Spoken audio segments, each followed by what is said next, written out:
10 tips for more effective communication in your closest relationships and in the strangers you meet along the way. Welcome back to my channel. I am Dr. Kate Flynn. I guide human design generators through an active deconditioning of the mental madness of the not self into self-love and the true self so that they can really experience and create a life that they love. Along the way, I share what I have learned through my own deconditioning process and in the observations I see in those of others. So let's jump right in to hot tip number 1. People have to feel like it is safe for them to share their authentic thoughts and intentions with you. So it's important to let them know, hey, I am here to listen. I want the honest truth. I'm not going to shame you, judge you, overreact, be mad at what you say, try to manipulate you into saying something else. Because if that's what you're doing, you're not getting honest communication from pretty much anyone. They're kind of walking on eggshells around you, trying to figure out what it is you want to hear and how they can say that. Anything to avoid saying the truth and kind of facing your wrath in return. So if you notice in communications with your spouse, your significant other, your children, those people closest to you, and you tend to be reactionary, you may want to look at that. And I mentioned that I work with human design generators, those actively in their experiment. This information that I'm going to share today, it's relevant across the board. I will tell you, man, human design has been life-changing. Of course, in the way I understand myself, but in navigating relationships, holy smokes, once you understand where the other one is coming from, there's no tug of war, push and pull. You can communicate effectively and get honest answers, and it's just such a beautiful thing. Hot tip number 2. Before you engage, before you jump right into a discussion or the sharing of a story, ask the other if they want to hear it. Is now a good time? Hey, this thing happened. I would like to talk about it. Does now work for you? Engage them, right? No one wants to be talked at, but yet, myself included, we tend to do that a lot and often. And if we catch people off guard, if we catch people at a time where they're maybe navigating some things we can't see that's going on in their head, we're not going to get great communication out of them at that time. So rather than feel rejected or feel like they're not paying attention to you, ask. And if they say no, say, okay, let me know when would be a good time, or we'll touch bases on this later. Whatever it may be, because when they're on board, you're going to get a much better experience. Hot tip number 3, and this builds on what we just talked about in tip number 2. Rather than taking another's response personally, like, oh, they're rejecting me, oh, they don't want to talk to me about this, rather than do that, because that's the makings of the mental madness in your mind, right? Shift the power into one of celebration. Wow, I really appreciate that they spoke their truth, that they said what they meant, that they told me now's not going to be a good time for this conversation so that I can save myself the frustration or bitterness that might ensue when they're not really ready or willing to engage with me.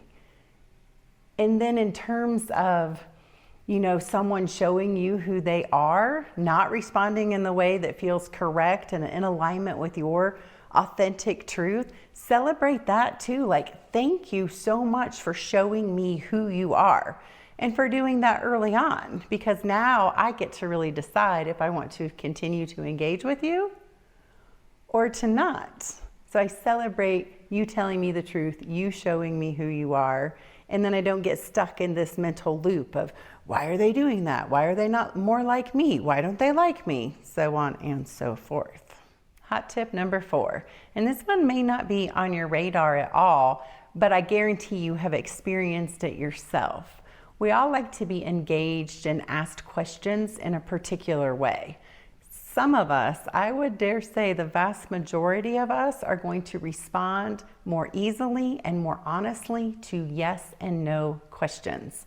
Closed-ended questions. And I know that goes against a lot of what people have been preaching for the last couple decades in terms of ask open-ended questions and get more engagement. Well, for some of us, it's really challenging to even know or understand how we feel about the question you ask, let alone being able to give words to what we're thinking and what we're feeling and then share it with you. So if you want to initiate conversation, if you want to ask questions, start by asking, hey, is it easy for you to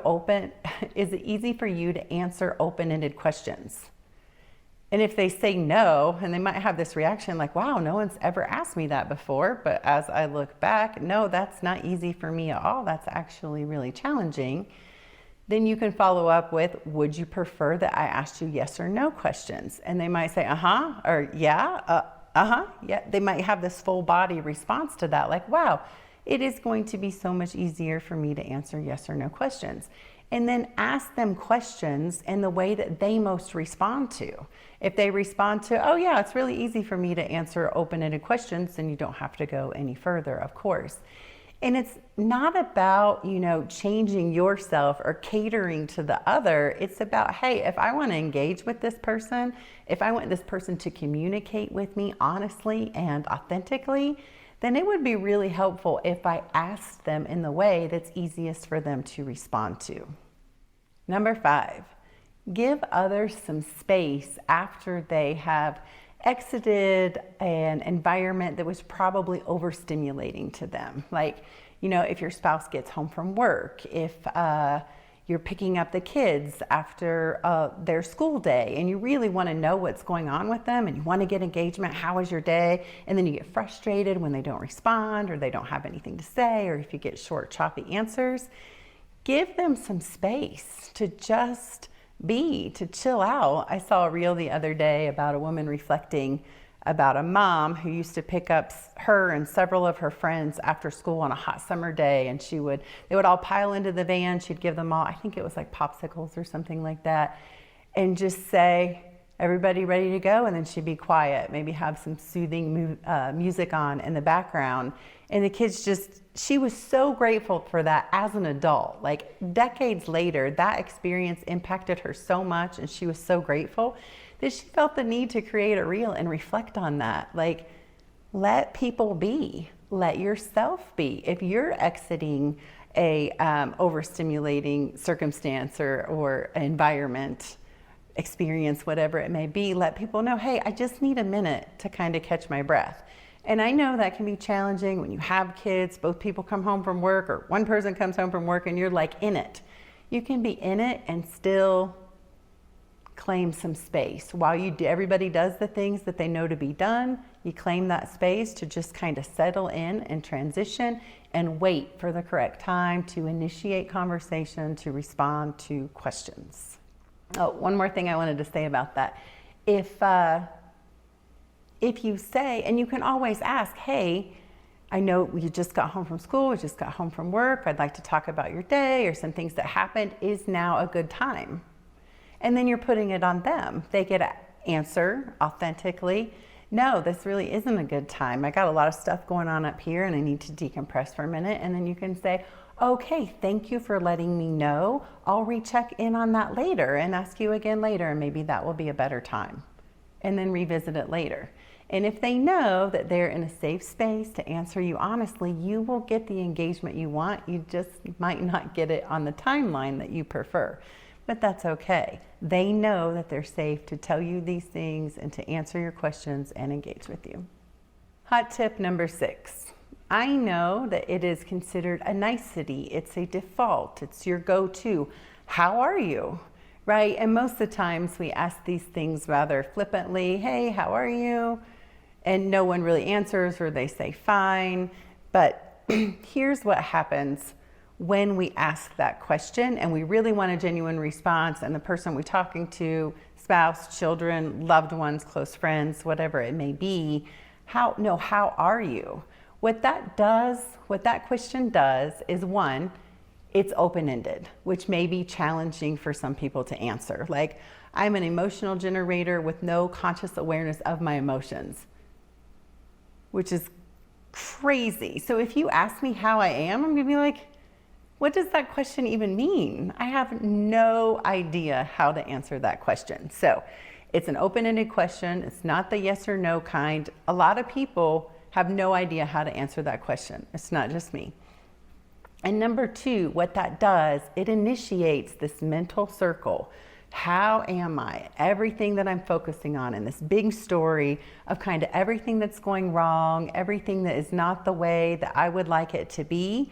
And that can be circular, and we can get stuck in those mental meanderings of, how am I? Well, life's kind of a shit show right now. And then we start talking about everything that's wrong, because that is human nature. That is what we tend to do.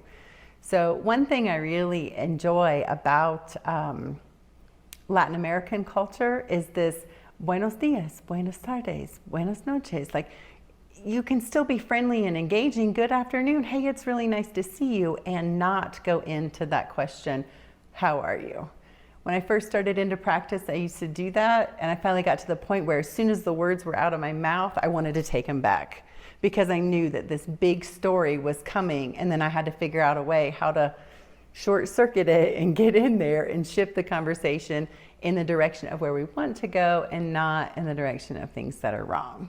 So now, instead of saying, how are you? I say, hey, are you ready to get started? And we open sacred space. And then I ask very specifically, yes or no, have you noticed any changes or observations over the last couple weeks, or however long it's been? And then they are in it. They're into that response from their body. They're not focusing on everything that's wrong. They're saying, oh, I hadn't reflected on that. Oh yeah, this happened, and then this happened, and they used the tools, they didn't use the tools, and we have this baseline to move forward from. So what are some alternatives? Because I know it's not always flippant. We do want to know how our loved ones are. So how can we word that differently? And I have some options. You're going to see me read from my notes, because there's open-ended ones and closed-ended ones. So instead of saying, how are you? You can say, are you doing anything to cultivate joy today? Yes or no question, right? Because that's going to make people go, oh shit, because the answer is probably going to be no, right? And that's going to remind them, I can cultivate joy. What are the things that bring me joy? How can I do that?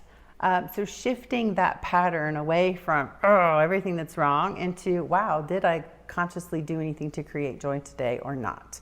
Another thing you can ask is, are you feeling grateful for anything? And if they say yes, then you can say, do you want to tell me what you're feeling grateful for?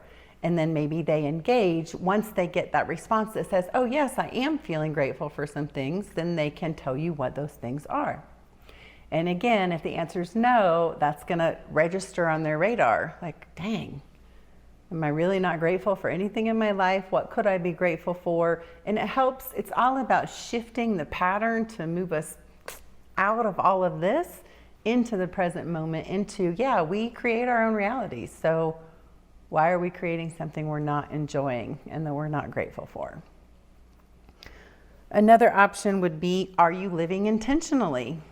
So you can see where this is going. It's all along the same lines, like getting people's attention, getting their awareness, engaging with them, letting them know that you are there to listen, and then shifting how they're moving forward. Are you caring for yourself today? How are you caring for yourself today? Self-care. What are you doing to take care of your physical body, your emotional body, whatever it may be? And then you can go into, what are you doing to take care of yourself? When they say, yes, I am. Okay, tell me what. I'd love to hear about how you are caring for yourself as you move through this existence. And then another question I like to ask, are you actively participating in your life? Because a lot of times we're moving through thinking life is happening to us. And really, life is happening in response to us. But if we're not actively participating in it, it can look a lot like life is happening to us. So those are some alternatives to how are you? And now this is especially relevant in terms of, your spouse, your kids coming home from school, finishing work. You want to ask, how was your day? And again, that is an open-ended question, just like, how are you feeling? How are you today? How was your day? I don't know. It was a day. So you can break it down into yes or no questions after you've determined and gotten the response that now is a good time to talk about those things, right? So did anything happen today that you're excited about? And if the answer is no, okay, fine. If the answer is yes, then you can say, do you want to tell me about it? And then that opens the door for them to tell you about the exciting thing that happened. Is there anything in your day that you were grateful for? Yes or no, and then do you want to tell me about it? Is there anything you wished you would have done differently? And that gives especially, I guess your spouse, your partner, and your kids time to reflect on, oh, wow, yeah, this challenging thing did happen and this is what I did and, probably wasn't the best idea. Maybe I could have done something differently. And get them moving into that direction. Like, how are you creating the life that you want, creating the experience that you want? Another question you can ask, is there anything you're looking forward to? Maybe a class trip was announced or, some kind of training if it's your spouse and you're talking about their work day. Is there anything you're looking forward to? Yes or no question. And then if the answer is yes, do you want to tell me about it? And then lastly, is there anything you're worried about? Is there anything on your mind? Creating space for the loved ones in your life to really tell you, to know that they're safe, that they can share these things with you without judgment or overreaction or fear of what you're going to do.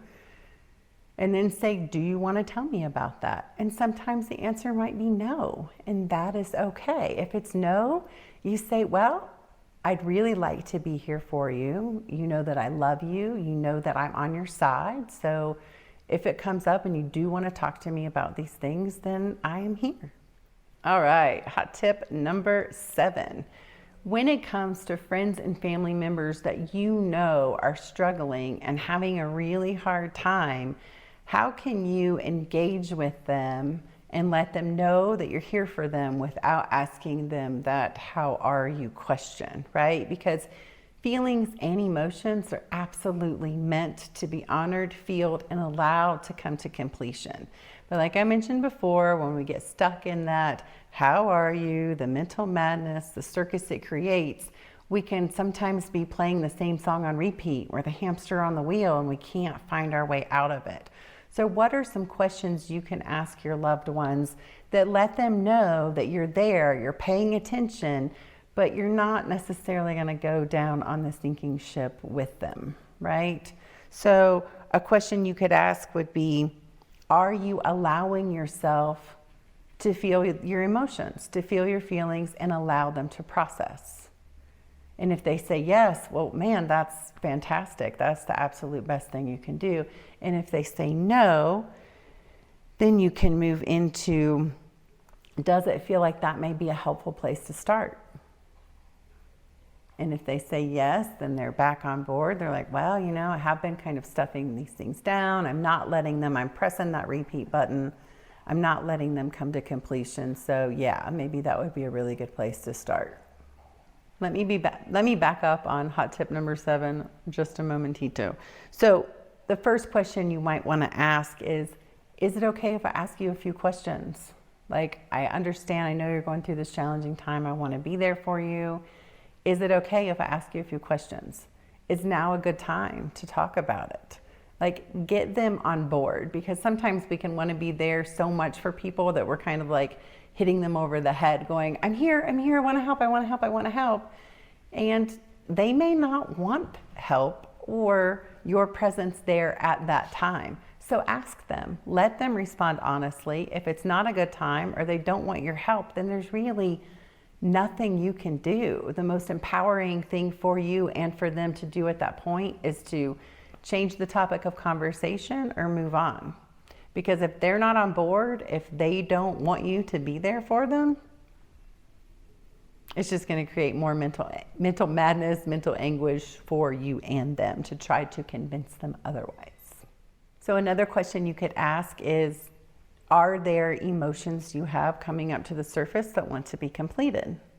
Again, that's closed-ended, yes or no. Allow them to respond. If they say, yes, there are. You might follow up with, would it be helpful to name them?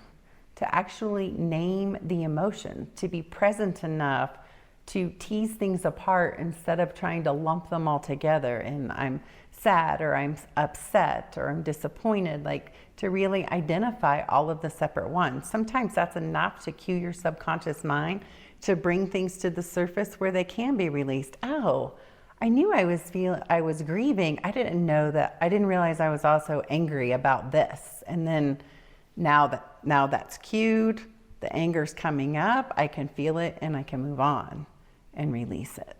Another question you could ask is there anything you can do to help those emotions come to completion? Yes, no. And if it's no, then maybe they're already kind of coming to completion, or maybe they're just not available to do this with you at that time. So if the answer is yes, okay, is there something very simple you could do to bring this to completion? Because sometimes our mind will go, oh yeah, I need to take a 2-week vacation. Oh yeah, I need to do this. When really the simple thing could be, I need to drink some water. I need to get up and move my body. I need to go for a short walk. I need to take a hot bath. Like simple things. And when you start with that yes or no question, you open up this whole space within them to really get in touch with those things that could be of benefit and help break the cycle and bring the emotions to completion. Super cool stuff. Another thing you could ask a friend that's really struggling is, do you have a plan to how you're going to navigate this? Because plans can be really useful, helpful, and important. And if they say no, that might get on their radar, like, I could come up with a plan, right? And then you can ask more yes or no questions around that. Like, if yes, do you want to share your plan with me? Sometimes just being heard can help things start to move forward. And if the answer is no, well, would it be helpful to create a plan? What are the simplest things you can do? Asking those yes or no questions to get engagement, stopping when they say no, stopping. Like, no, I don't want to talk about a plan. No, I don't want to have a plan. Okay, then that lets you know it's time to move on. So always kind of reevaluating, rechecking in, making sure you're being there for this person in a productive way that's not kind of enabling them to stay in this place of hopelessness. At least that's just not for me to do. If you feel like that's correct for you to do and that's what makes you a good friend, then let me know how that's working for you. I would love to hear about it. Hot tip number 8. And yes, this is important in our very personal, close relationships, and it's super important in how we engage with strangers and new people, right? Like, learn to read the social cues. And I know that for some people that does not come naturally to, and I also know that there are things you can do to learn that process, right? Like, did I launch into a story with a stranger without first asking them? Because if I did that, then that's probably a pretty good cue that I'm not going to get great engagement. It's not that it's impossible, but if things don't go well and I reflect and do kind of like a breakdown on what happened, then I can be like, oh yeah, I just launched into that and I didn't ask. Read their facial expressions. Are they making eye contact with you? Are they backing up from you? Are they leaning in and moving towards you? Those are all things that let you know, oh, okay, this is correct, right? I'm going to be heard. I'm going to be understood. This is going to open the door for engagement. Because sometimes, and I'm telling you, I know I'm in a unique situation being an expat, especially being kind of a younger expat in Ecuador, and sometimes strangers will just come up and try to hold you hostage, and they'll launch into their kind of extreme views in all directions on government, politics, vaccines, viruses, whatever it may be. And I'm just kind of sitting there like, is this really happening? Are you kidding me right now? And I have no qualms, none anymore, at just getting up and walking away, saying, I have to go, and exiting the conversation. And I still do this sometimes myself. Just the other day, I saw a neighbor outside of the gate, and I'm excited to have neighbors. I'm excited to re-engage in community again. And he asked me a question. I launched into a story, and he just said, okay, well, tell Matt I said hello. And he continued on. And as it happened, I was like, one, realizing I had jumped into the story with no invitation, and two, how cool it was that he was just like, yeah, I'm not here for that right now. He just left.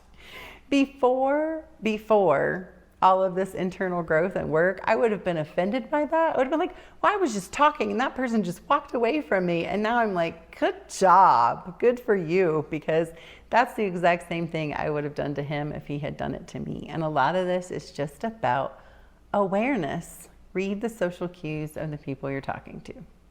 Hot tip number 9, and this is all about how you respond to questions being asked of you. Answer the question asked.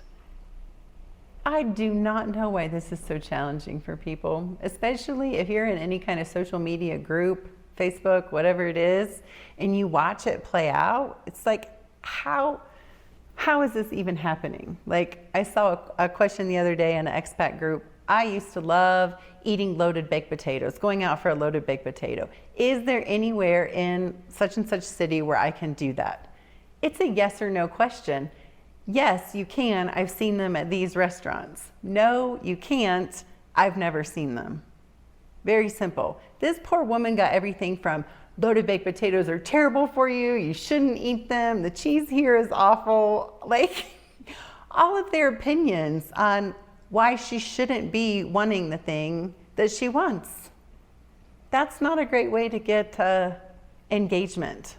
And I know that that is a special circumstance on social media, but if you know you have a neighbor and you want to engage with them and they ask you a question and you start telling them all the reasons why they shouldn't ask that question, or you answer different questions, you're not going to be able to build a relationship. And then you might wonder, oh, wow, I wonder why that person doesn't like me. Well, you didn't enter correctly and you're really not being all that likable.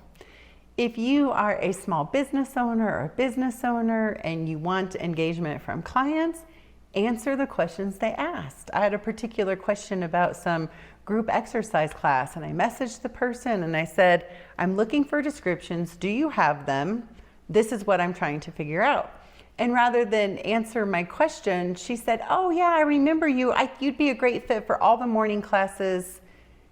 Do you want to do like a unlimited for the rest of the month for $20? And I didn't respond back because I was like so confused. Why didn't you answer my question? So pay attention, notice what people are asking you, and then answer that question without inserting all of the opinions. Finally, hot tip number 10 when it comes to engaging and communicating with others is to have the realization that most people you're going to meet are at capacity, especially the not self people you meet, the conditioned people that are trying to live up to everybody's expectation of them, to do all the things that they say, whatever it may be, and they're not present in their own body and they're not marching to the beat of their own drum. We're at capacity. Like, one more question, one more thing on top of where we're already at may be the thing that puts us over the edge. So don't take things personally. They're not personal most of the time. Now, sometimes we're not talking about those times when they are personal. We're talking about when you say, hey, do you want to go to the movies? And your friend says, no, I can't. And you might even want to preface your question with, it's okay to say no. I'm not going to be offended. I'm not going to take it personally. If you want to go do these things with me, then we're going to have a great time and it's going to be wonderful. But if it's going to be super stressful and like we're not going to have a good experience with this, then I want you to tell me no. Another thing to know, and this is another reason why it may be helpful for you to understand the human design philosophy on the very, very surface level, just a little bit, is for emotional people, myself included, the first answer you're going to get, if you need an answer right in the moment, it's going to be no.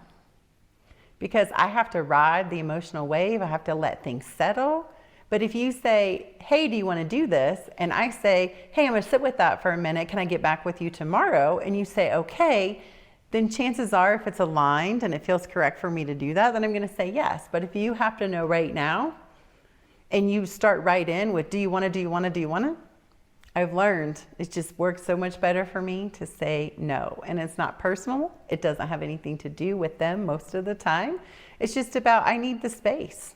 to sit with that question, especially when it comes to making a decision. I'm not talking about my feelings or my day, things that have already happened, because those answers are going to be yes or no. I'm talking about moving forward and making decisions. So, all right, I know that was a lot. I'm really trying to keep my videos under 10 minutes, but this one was super important and I wanted to flesh them out. So if you made it this far, awesome. You're my people. Thank you so much. Please like, subscribe, share, ring the bell, make a comment, ask some questions, do all the things. And if the work I share really resonates with you and you're like, this lady's figured out some things that would be really helpful for me, then I would love to help guide you through the active deconditioning process so that you can experience self-love and live as your true self. All right, I'm out. I'll see you in the next one.